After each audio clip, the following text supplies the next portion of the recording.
Hello again. This is just a quick video on some of the history of Venice. I know that I've mentioned Venice and gone over it a little bit on some of my earlier videos, but I'd just like to clear up some things I find a lot on the internet about the origin of the name and the connections to an evil elite and a ruling class from there. I'd just like to say in simple terms, it's actually always connected to Jews. It always has been. I had several history classes with a professor I liked, and he had said that the name of Venice came from a Latin term, veni itium, which is I made it this far, and this had to do with flights from the Huns when they were attacking Italy. The people would flee into the lagoons in the Venice area, so they just named the city after this phrase. But I think this is just incorrect. It's not right. And I also hear people connect Venice to Phoenicia by the similar sounds of the names Venice and Phoenicia, and this shows a Phoenician origin of the people. And I do think this is actually partly correct, but this is also misleading. I believe the real origin of the name of the city comes from a people in that area, possibly an Illyrian tribe or Slavic tribe, the Venete, and they were connected to this region and also the Baltic coast along an ancient trade route called the Amber Road. They would bring amber back from the coasts of what are now Poland, Lithuania, Estonia, and they would bring it down to a trading hub near what is now Venice. There was an ancient city in Roman times, Aquileia, which was the main city, but that was destroyed by the Huns, and this may not have been an accident. You can see the name of the Venete in a people of the Baltic coast called the Wends, who are also known as Vandals, who were from this region. The Vandals were believed to be a mixture of Slavic and Germanic tribes. The Wends, or Vandals, were also known as Sorbs, or Serbs, and this is clearly connected to the Serbians, who are also in a region that is fairly close to Venice. The Lombards are also sometimes connected to Venice, and they also have been traced back to the Baltic coast. They're believed to have been a mixture of Germanic and Slavic tribes and migrated down to the Venice area or northern Italy.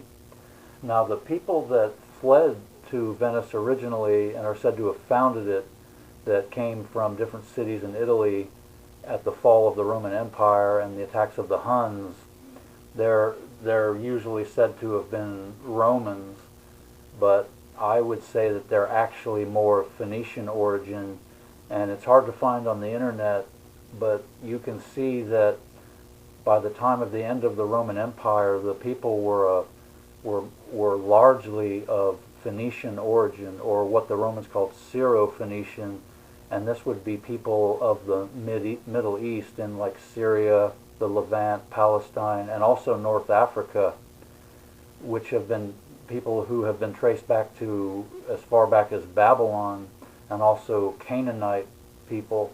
And they had come into the Roman Empire, or the Roman Republic actually, as slaves, but they worked their way up, and they were given, they were dealt quite leniently and were allowed to move up in society, even as far as Roman emperors and senators, and had actually taken over the Roman Empire by the time of its fall, or actually by the time of its rise and fall. And it was actually these people that fled to the Venice area and founded it. So there is a clear connection to Phoenicia. Now, Venice actually was originally a Byzantine colony, and this is its actual origin. Now, these people fleeing from the Huns may have founded it, but it was quickly taken over as a colony from Byzantium.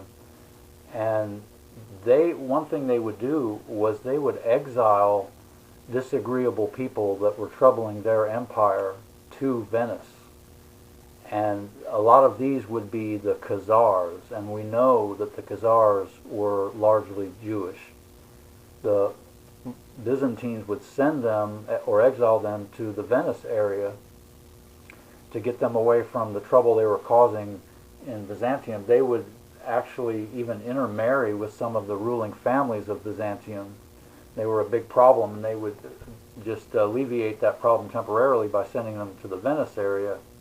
And so right there you can see a clear Jewish origin. So we have the city founded by fleeing Syrophoenicians of Rome and also Khazars.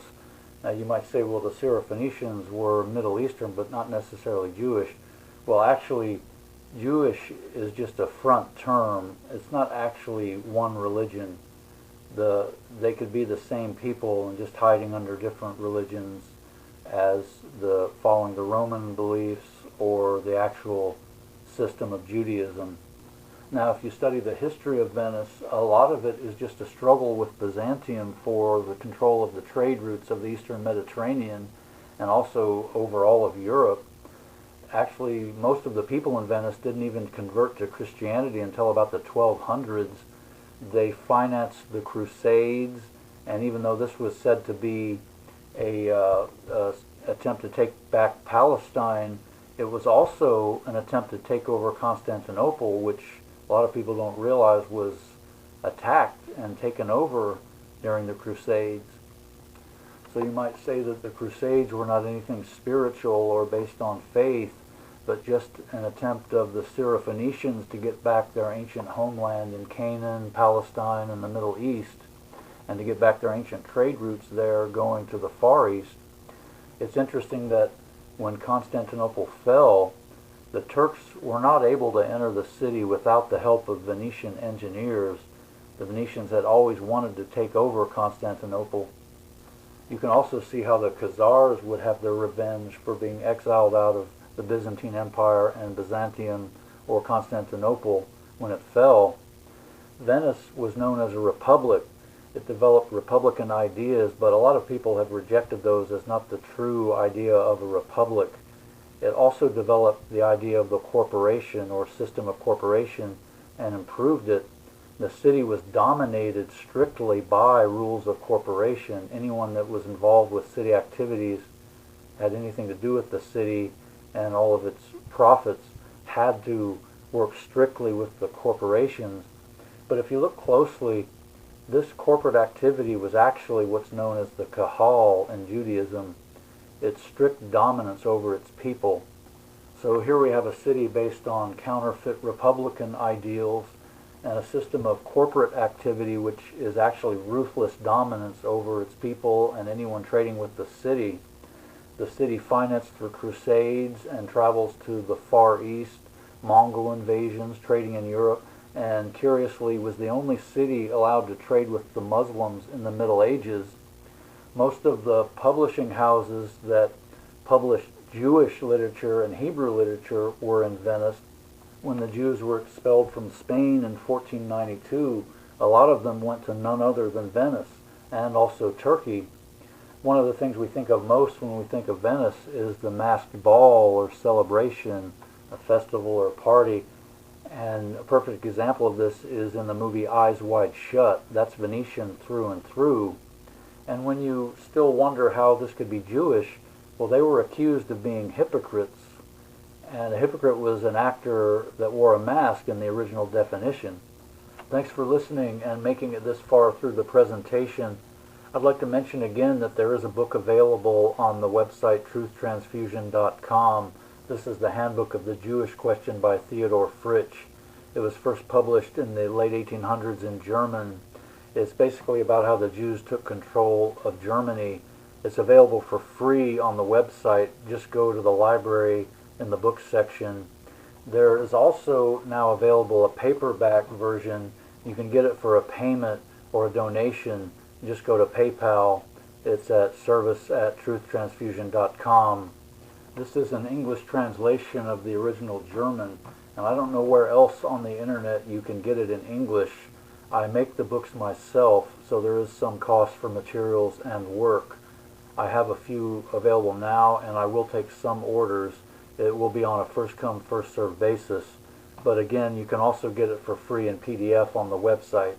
So thanks again for listening.